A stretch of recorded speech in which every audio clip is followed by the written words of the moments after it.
Bismillahirrahmanirrahim. Assalamualaikum warahmatullahi wabarakatuh. Apa kabar hari ini soleh-solehah?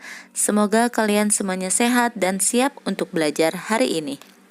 Alhamdulillah hari ini kita bisa jumpa lagi dalam pembelajaran tematik tema 8 daerah tempat tinggalku, subtema kedua keunikan daerah tempat tinggalku, pembelajaran 3 dan 4.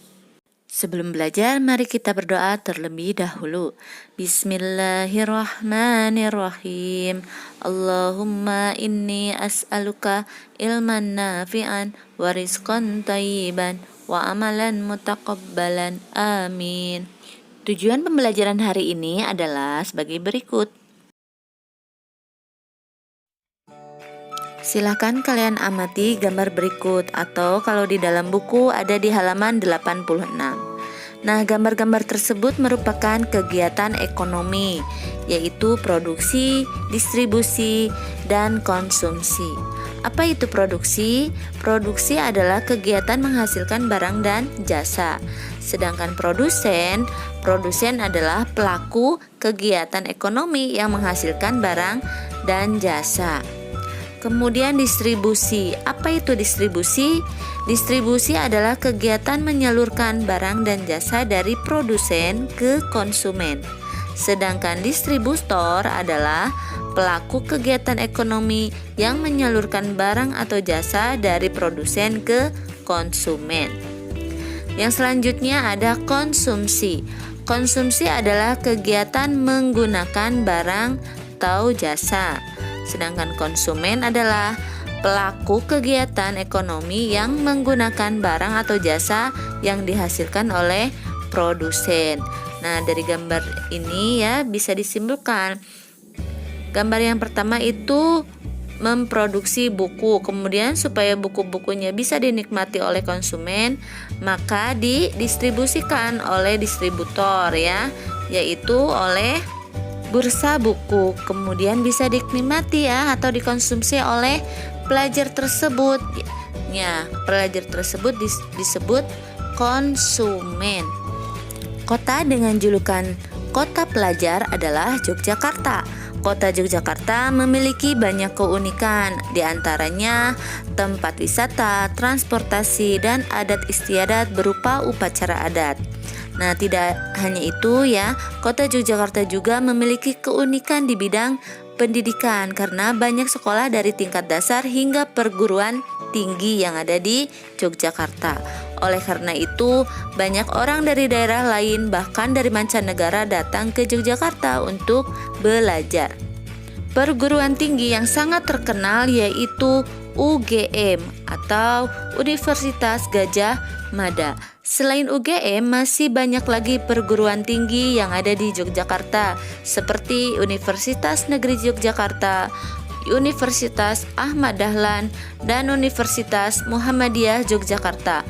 Karena banyak perguruan tinggi yang ada di Yogyakarta, banyak orang yang bekerja sebagai dosen atau guru. Saat ini daerah Yogyakarta dihuni banyak suku bangsa di Indonesia, antara lain suku Jawa, suku Sunda, Batak, serta etnis Tionghoa. Oleh karena itu, karakteristik pelajar yang ada di Yogyakarta juga beragam. Di sekolah, setiap pelajar harus bisa menghormati keragaman karakteristik, di antaranya mau berteman dengan anak dari daerah lain tanpa memandang agama maupun sukunya. Begitu juga saat di lingkungan tempat tinggal.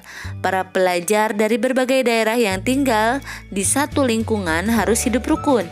Manusia harus hidup rukun di tengah-tengah perbedaan. Perbedaan adalah karunia Tuhan. Perbedaan merupakan sarana untuk saling mengenal. Sebagai contoh, pada saat di lingkungan tempat tinggal pengadakan kerja bakti membersihkan lingkungan, para pelajar dari berbagai daerah pun ikut serta dalam bekerja bakti. Nah, jadi soleh-soleha untuk menyikapi keragaman karakteristik yang ada di sekitar kita harus bersikap toleransi ya, dan tidak membeda-bedakan satu dengan yang lainnya. Daerah tempat tinggal penduduk di Yogyakarta juga beragam ya. Ada daerah dataran tinggi, dataran rendah, pesisir, kota, dan desa. Di Yogyakarta juga banyak dijumpai sungai. Di antaranya Sungai Opak, Sungai Code, Sungai Kuning, Sungai Progo, dan Sungai Gajah Wong. Nah, salah satu sungai di Yogyakarta yang memiliki cerita legenda adalah Sungai Gajah Wong. Silahkan kalian baca ceritanya pada halaman 91 sampai 93. Daerah dengan julukan Kota Seribu Industri adalah Kota Tangerang di Provinsi Banten. Tangerang dijuluki Kota Seribu Industri karena merupakan pusat industri di Pulau Jawa. Di Tangerang berdiri lebih dari 1.000 pabrik.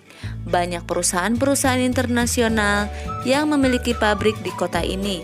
Selain keunikan pada kegiatan ekonomi, Tangerang memiliki keunikan dari bangunan-bangunan lama yang masih berdiri sampai sekarang.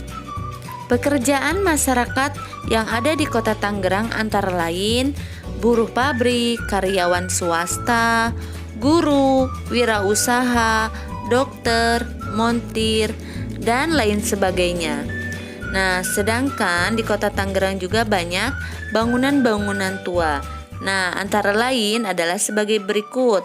Yang pertama ada Museum Benteng Heritage, Wihara Padumuttara, Bendungan Pasar Baru, Klenteng Bun Sambio Tangerang, Prasasti Tangga Jamban.